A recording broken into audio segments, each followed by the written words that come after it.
What's good, YouTube? It's your boy DC Done That back in the building, and today I'm gonna be showing y'all how to use the mixer inside FL Studio 24.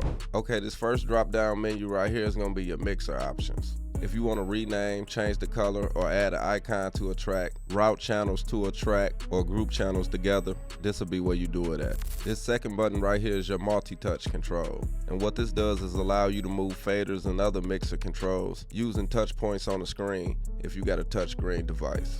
This third button right here is to change the view of the waveforms and all of the tracks in the mixer.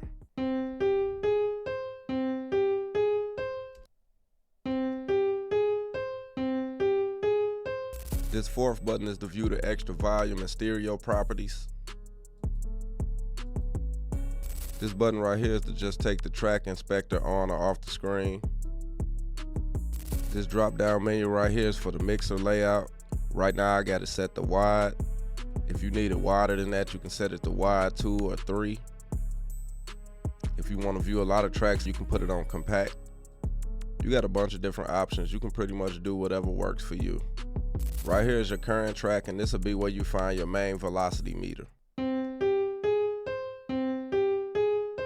This track right here is going to be your master, and this button right here is the mute or solo. This knob right here is for channel panning if you want to pan it to the left or right. This is your reverse polarity, if I'm saying that right. And what this does is flip the polarity of a waveform, making the positive values negative and the negative values positive. Swap left and right channels just allows you to flip the stereo channels of an audio track. This knob right here is your stereo separation. When it's in the center, it's on original. The more you go to the right, the more it'll merge, and the more you go to the left, the more it'll separate.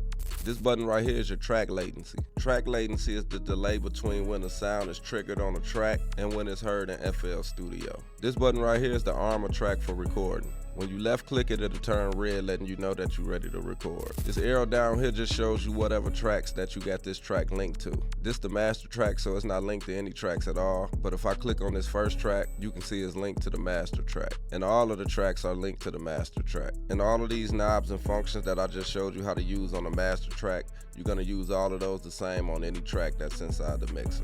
This is where you add an audio input source if you want to run audio into the mixer. This is gonna be your input latency, and your input latency is the delay between when you press a key on the MIDI controller and when you hear the sound come out of FL Studio. Right here's your effect slots, and this is gonna be where you add your effects like reverb, EQ, delay, and different things like that.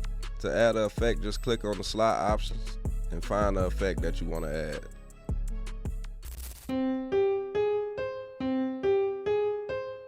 And now you can hit a reverb effect that's been added to the track. This knob right here is for the mix level on the slot. This knob just lets you determine how much of the actual sound you want going through and how much of the effect that you want on it. This button right here is the mute or solo whatever effect you got in the slot. This is how FL keys sound with no effects on it. And this is how it sounds with reverb on it. And whenever you add an effect to a track, this light right here will light up letting you know that you got an effect on the track. And you got 10 different slots that you can add effects to. And you got 125 tracks inside the mixer. Down here you got equalizers for each track. Right here you got your track latency. I already went over what that is. And right here you got your audio output target. And right here you got some more audio recording options. Alright, so that's a quick beginner's tutorial of me showing y'all how to use the mixer inside FL Studio 24. Make sure y'all like, comment, and subscribe to the channel. I got more videos on the way. Like I say all the time, I hope this video helps somebody out. But until the next one, I'ma holla at y'all. Peace.